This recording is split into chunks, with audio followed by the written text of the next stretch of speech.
নমস্কার বন্ধুরা, village take চ্যানেলে আপনাদের সকলকে স্বাগত। আজকে আমি আলোচনা করব একটি অন্যতম ফিচার সম্বন্ধে, যেটি আপনারা হয়তো থাম্বনেল দেখেই বুঝে গেছেন।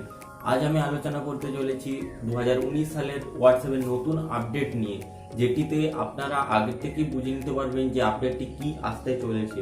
তাই আমার ভিডিওটিকে শুরু থেকে শেষ পর্যন্ত দেখতে থাকুন, আশা করছি বুঝে যাবেন। আর যদিও না বুঝতে পারেন তাহলে শেষের নিচে কমেন্টে জানান, আর আমি এই কমেন্ট অবশ্যই রিপ্লাই দেবো। তো বন্ধুরা, আপনারা আজকালকার দিকে সবাইকার ফোনেই দেখতে পাবেন যে হোয়াটসঅ্যাপ এবং ফেসবুক এই দুটি সোশ্যাল মিডিয়ার অ্যাপ্লিকেশন ইনস্টল করা রয়েছে। তো এগুলোর সম্বন্ধে বিস্তারিত আপডেট আপনারা জানতে পারলে আপনাদেরই ভালো হতে পারে।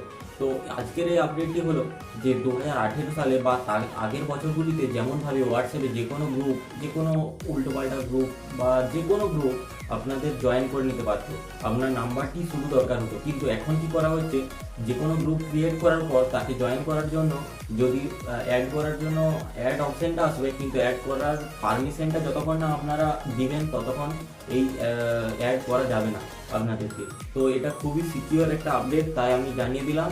আর বন্ধুরা, এই আপডেটটি কখন আসতে চলেছে বলতে গেলে, এখন আমি যতটা আপডেট পেয়েছি যে এখানে যেমনি ইলেকশনের টাইমে অনেক ধরনের অসুবিধা হয়ে থাকে, তাই ইলেকশনের পর অবশ্যই আপনারা এই আপডেট পেয়ে যাবেন। আরেকটা কথা বন্ধুরা, যারা যারা এখনো আমার চ্যানেলটি সাবস্ক্রাইব করেনি, তারা এই ধরনের নতুন টেক আপডেট পাওয়ার জন্য অবশ্যই সাবস্ক্রাইব করুন এবং পাশের দেওয়া ঘন্টাটিকে প্রেস করুন। আজকের ভিডিওটি যদি ভালো লেগে থাকে তাহলে অবশ্যই লাইক দিয়ে শেয়ার করুন। তো আজকের ভিডিওটি দেখার জন্য ধন্যবাদ। দেখা হচ্ছে পরের একটি ভিডিওতে। ততক্ষণ পর্যন্ত নিজে ভালো থাকুন এবং অপরকেও ভালো রাখার চেষ্টা করুন। ধন্যবাদ।